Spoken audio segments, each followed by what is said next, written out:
the TV, Houston. Stand by.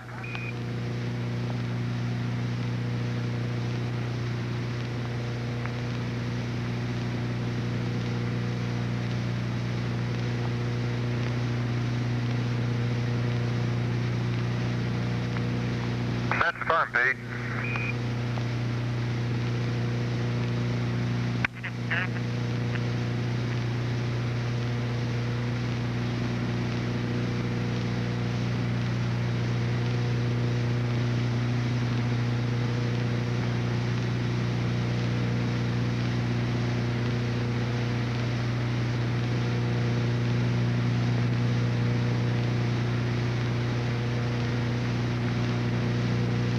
You guys send it up in the teleprinter, it's frothing and gnashing at my feet.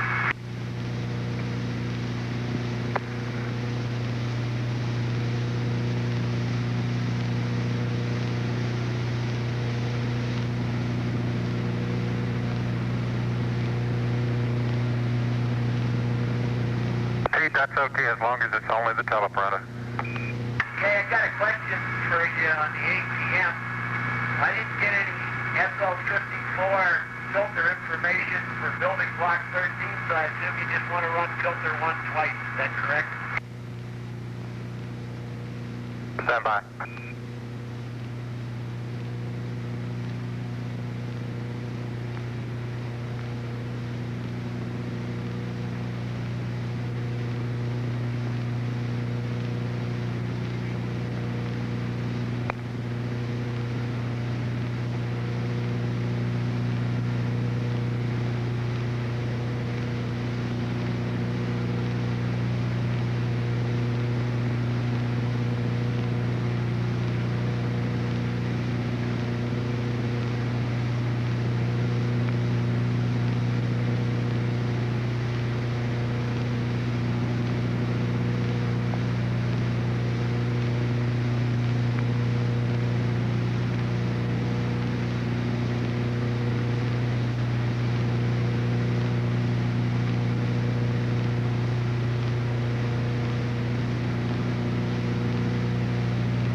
Pete, we think you should be in building block 2-3, which has the information.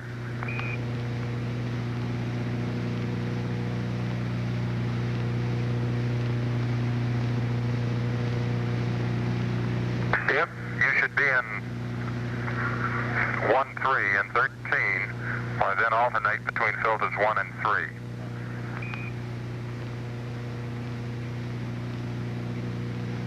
Well, then you're right, I read it wrong. It's 13, 23. Becoming.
getting it now. The TV-19 is OGI only if we were done with that. So here comes the little MS. Yeah, we're getting it now. Which, by the way, we just tripped out the chair and we're waiting for the fault light to reset. Copy.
For information, Houston, he's on his 11th set of head movements with that interruption in the middle with no symptoms, which is quite a bit more than he's done on the ground.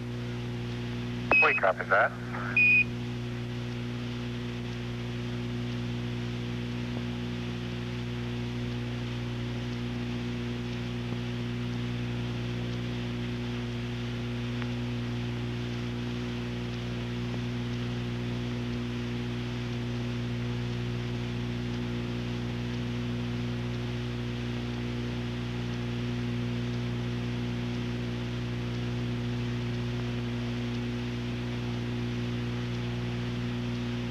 We will be LOS in 1 minute. Hawaii at 2239.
you read? Roger, I read you loud and clear. Okay, that's from the lightweight headset.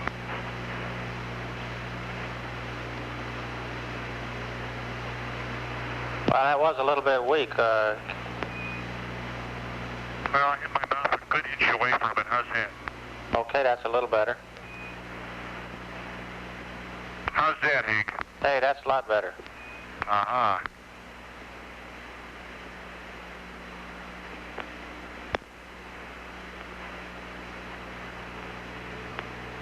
Well, you've made a great breakthrough in lightweight headset technology. It took us 27 days to figure out you're supposed to talk into the spongy part.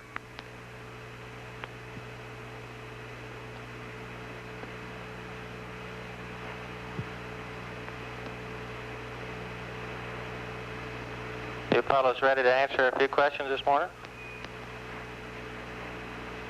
Yes. Okay, the first one is for Dr. Joe Curran, the first medical doctor in space. As far as you can tell now, what effects have you noticed from weightlessness? Does there appear to be a leveling off effect as far as zero-G changes are concerned? Well, right now the score is man 3, space nothing, but it's a little early in the game. There appears to be a leveling off. In fact, there appears to be little or no change in some of our experiments, and there appears to be some change in the others, possibly still continuing. I guess let's wait till we get down and look at the data before we make any rash decisions, but I'm very encouraged.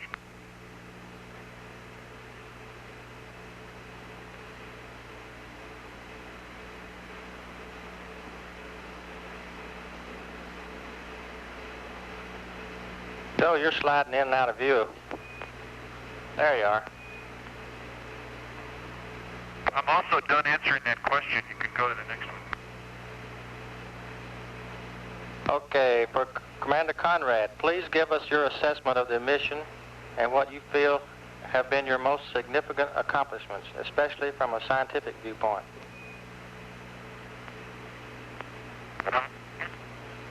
I guess our most significant accomplishment from the point of view of where we started this mission on May the 15th was that we have now, I would say, a 90% up operating space station to turn over to the SL-3 crew, and probably even more significant in my mind, and also to go along with what the doctor said, but I'll have to wait until people on the ground look at our physical data.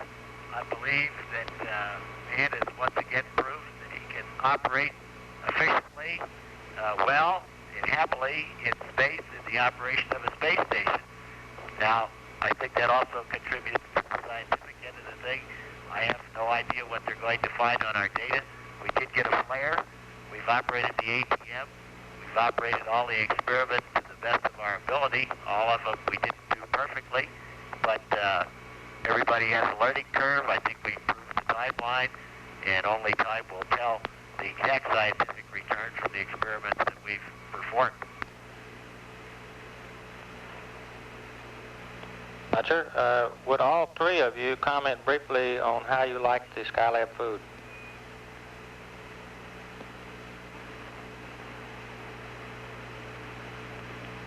I like it. It's quite palatable. It's been easier to eat than I anticipated it would, and I've been eating more than I thought I would.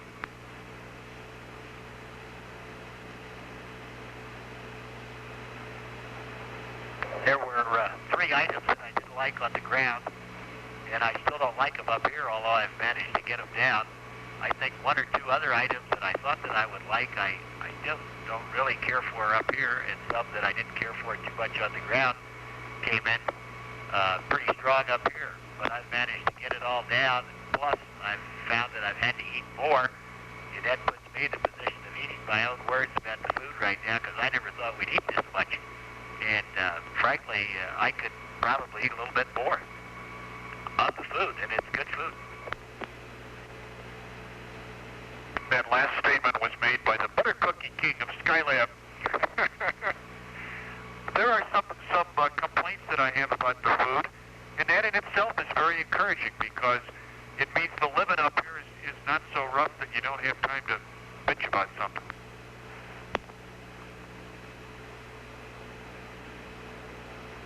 Commander Conrad, do you notice any difference in your physical condition compared with the end of your previous missions?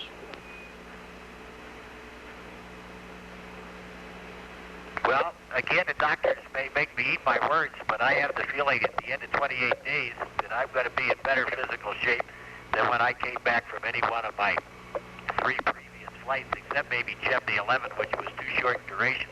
I'm certainly right now feeling one heck of a lot better than I did at the end of 8 days at Gemini 5, just say before retro fire at Gemini 5, because that was complete confinement. And that I now have a 28.5-inch waist, and I started out with about a 30, and I've lost a little around the legs. I did with the bike up here, which I found that I absolutely have to ride every day and want to ride to get exercise. I think I'm in as good shape right now almost as when I left on May 15th.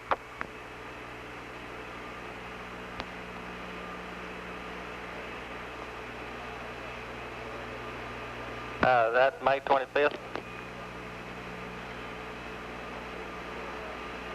Okay, for anyone, what is the biggest problem you think that Captain Bean and his crew will face on their 56-day flight?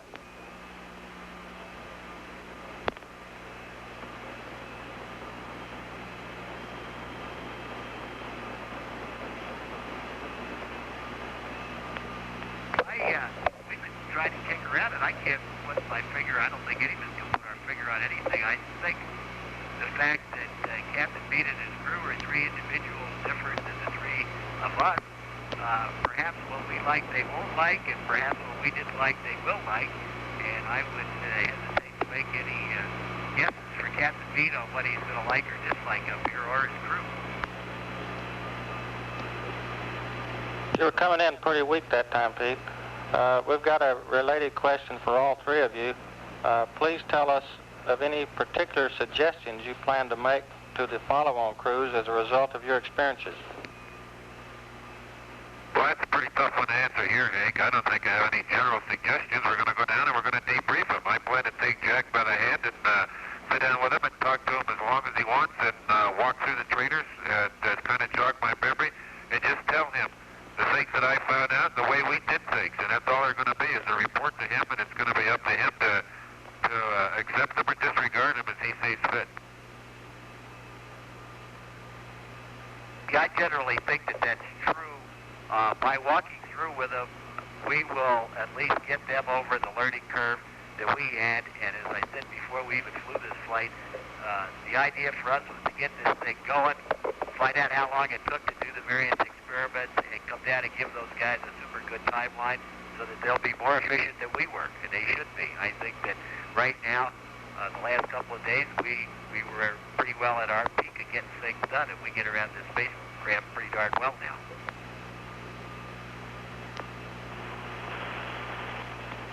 Right. One of the things we're going to tell them is, don't worry about this, don't worry about that. One of the things in it,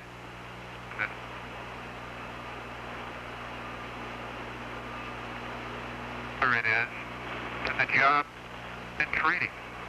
I think I'll be able to go back and tell the guys that if you can run the ATM in training, you can run it up here.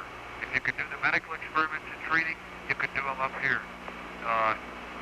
You get used to the differences, to the different body English that you need.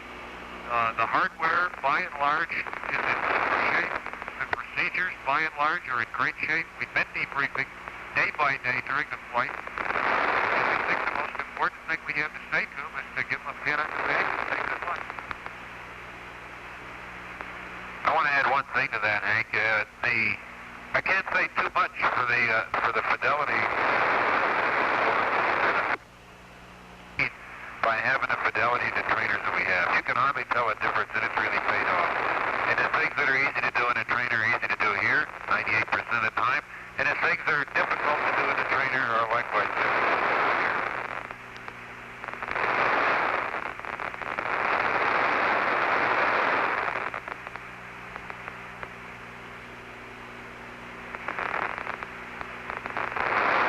Okay, we have a little comm problem now. I'll get to the next couple of questions here in a minute.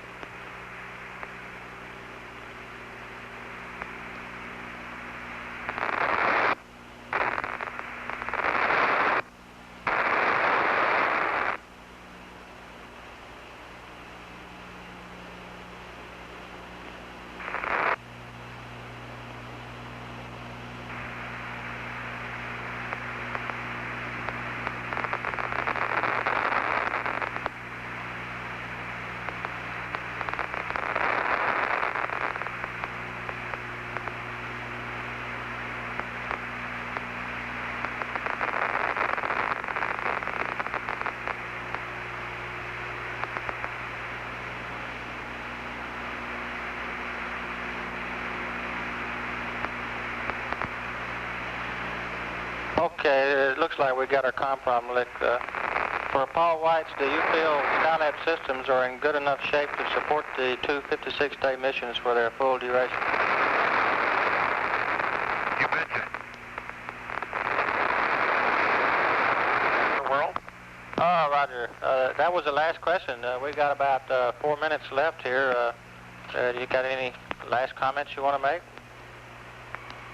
Yeah, I'd like to say publicly how much we appreciated the support from the ground, especially with all the last-minute things that were done to put this spacecraft back in shape. All the EVA work, and although we laughed and kidded about banging CBRMs with hammers and so forth, it all worked, and the support from the ground's been fantastic. Second that strongly. What I was going to say was medically and subjectively, what's been such a pleasant big surprise to me is how nice we feel. We're able to get up in the morning, eat breakfast, and do a day's work. I'm tremendously encouraged about the future of long-duration flight for that particular reason. Guess that's it. See you on the ground. Okay, and thanks for the nice words. We've got about 3 minutes left here before LOS.